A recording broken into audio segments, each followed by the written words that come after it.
If you're looking for the answers, I still don't have them. But what I do have is a particular set of skills. Skills I've acquired over a very long career.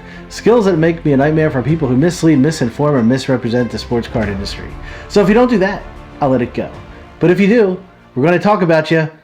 Guys, this episode is brought to you by the great people over at GradeSaverPro.com. Be sure to visit GradeSaverPro.com for all your card supply needs and enter the code INVESTIGATOR at checkout for 25% off your entire order. And a big thank you to the guys over at Grade Saver Pro. As with every episode, we will have some free giveaways for their magnificent, wonderful product. So just leave a comment, like and subscribe to the channel to be eligible. Random, we will pick winners at random, and if you are a winner, we will let you know. Good luck and congratulations to last episode's winners. So with that, Ty, hit the music.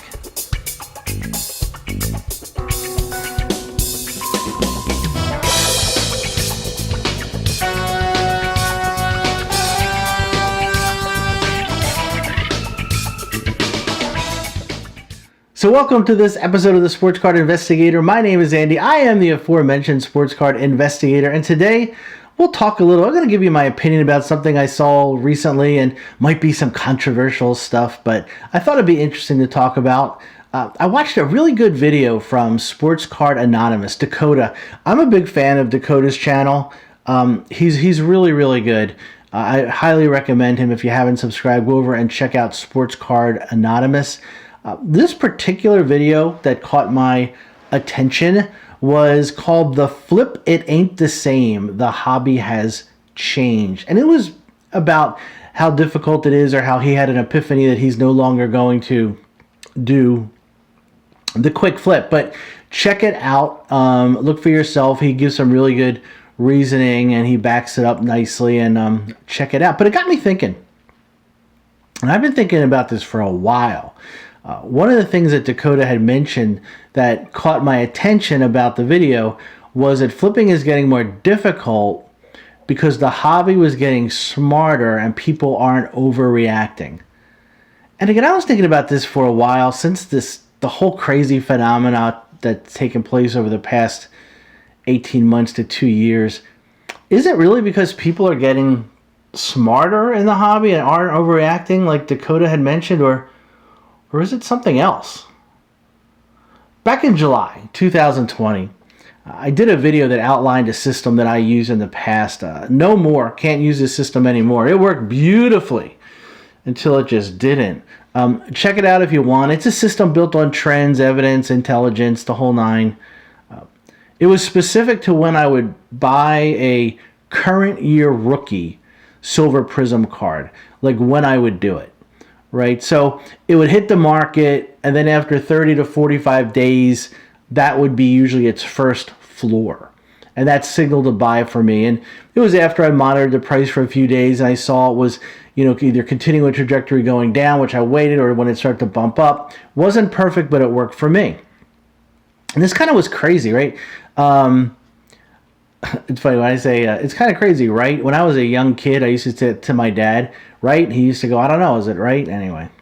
But anyway, every Prism rookie card not named Ja or Zion, I was buying for under $50. Most under $20.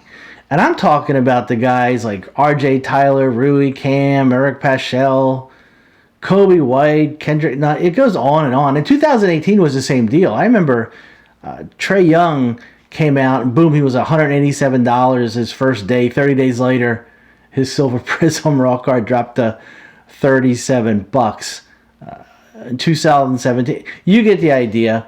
But I would buy them, send them off to PSA for an economy grade, $20, get them back in 3 to 5 weeks, put them on eBay, one-day auction, 99 cents, and I capitalized on the crazy, ridiculous ride that this hobby was on. It was a perfect storm, right? We were captive at home, not working, free money, checks literally appearing in our bank accounts, and we so desperately needed a diversion, and boy did we get one. And what a great diversion it was. It was a diversion that made money for us. Some of us, lots of money, easy money. We were entertained. It was captivating. And we were captive. The hobby has never seen anything like it. The hype was everywhere. Some high-profile people that will remain nameless were telling everyone that was listening, get in the sports cards. Buy sports cards. Invest in sports cards. Sports cards. Sports cards. Sports cards. And then even less known, even unknown people were telling us the same. And some of these were well-known, successful people were telling us or some people to make content, any content. And people listen. There's gold to them there, Hills, in the form and promise of easy money from selling pictures of grown men on pieces of cardboard. My wife gave me that one. She says, they're paying how much for a picture of Anyway. And experience was a plus when you're making content, but not required. And people listen. Lots of them did, right? People who self-admittedly were new to the hobby. They began to tell people what to do, who to sell, what to buy, when to buy, what to grade, and the band played on. And sadly, a lot of those creators, content creators, are gone and forgotten. Some are still here, and good on them. And now, the perfect storm is over. The storm has passed, and now we are left with what's remaining. All the garbage left washed up on the beach, and just less people that have volunteered to clean it up. It's kind of deep. The people in the hobby who were here before this lunacy of the past 2 years that were here, they're still here. They aren't going anywhere. Some of them predicted this would happen. Just listen to their shows. They tell you every chance they can get. Nostradamus has nothing on these guys. They were modern day prophets. And others who hopped on the crazy train at the start of the ride, well, some are still around and others have left as quickly as they arrived. But getting back to the topic, because I'm one to go off on a tangent. Quick flipping, buying a raw card, selling a raw card within a couple of days, to me, is dead. It's dead. There's no profit to be made there anymore. And things have changed, and if you do this, you are going to lose money. Feel free to object. Your objections will be noted and summarily dismissed. That was sarcasm, fellas. Always wanted to say that.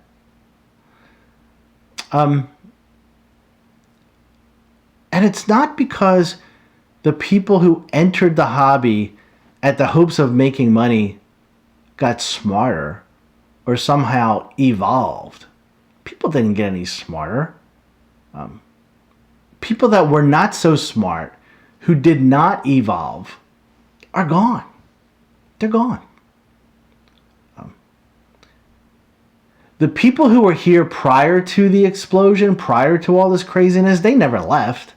They sat back. We watched it play out. We took advantage of this once-in-a-lifetime opportunity, which I do believe it was. And we took advantage, I hate to say it, but we took advantage of the people who are no longer around for whatever reason. It's the thinning of the herd. You guys know the difference between animals and humans? Animals would never allow the dumbest ones to lead the pack. But I digress. There just aren't that many people who are excited or invested in sports cards anymore, sitting in front of their computers, hanging on every word of people who know, running out and buying overpriced cards at ridiculous times. The phenomena is gone. It's fallen to the wayside. Gone the way of the dodo bird. But that's not a bad thing. People have prioritized interests. People's interests have shifted. People's lives have shifted. We knew this wasn't sustainable. Well, almost all of us didn't. And the world is a different place than it was 2 years ago, and that may be the understatement of all understatements. People have either gone back to work, back to life, got burned by the hobby, changed strategy. Remember back in the middle of all this, people would the big thing was, I'm quitting my job. I'm going to sell sports cards full time. It's the flip life for me. And I just shook my head. I wish them well. But most of us knew the ending of this movie before it started. Want more proof? Check your listings on eBay. Cards that had hundreds of views, tons of bids, now struggle to sell at all. Timing remains, as always, everything. And God help you if you're awaiting a bunch of crap from PSA. You think it's bad now? Just wait. And come on, Andy. The reason this is happening is because supply is outweighing demand. Indeed it is. And with less uneducated, gullible people to demand those cards that were being pushed by others, that can only result in lower prices and disaster. So is it all doom and gloom? Well, it's not great, but if you're collecting or holding long term, it's not bad at all. I found some great bargains. I've studied trends on players on my watch list. The trends are easy to see. The cards hit the market. New ultra-modern cards. The cards hit the market. Someone overpays. In the words of Jerry Seinfeld, who are these people? I don't know. Are they shilled? Are they just idiots? I don't know. And I guess maybe there's a few stupid people left. There are a few not so smart people left in the hobby. And then 30 to 45 days later, the price hits its first bottom, or maybe permanent bottom. Because unlike in the past, the card never moves. It stays stagnant. Why, to paraphrase Richard Gere from An Officer and a Gentleman? It's got nowhere else to go. So if you're speculating on new players, I would strongly recommend you study their charts and see if their actual play affects their price. I think you'll be surprised what you find. So, is the hobby smarter, less reactive than it was before? I think it's more likely addition by subtraction. What's that all mean? You guys can decide. But the game has changed. Adapt or be left behind. Find your niche. For me, I'm buying numbered and short prints, which is a whole other issue. We could talk about at a later time. I'm just buying them and stashing them and see what happens. And we'll reevaluate the situation when grading comes back, if it does. One caveat again is even numbered and short print cards have to be reevaluated. We can leave that for another day, but let me know what you think. Thanks again to Dakota, Sports Card Anonymous. Great channel, thought-provoking stuff. Got me thinking. So let me know what you think. Hit the like, hit the subscribe. Make sure you comment so you can be eligible for the giveaway. And until next time, take care.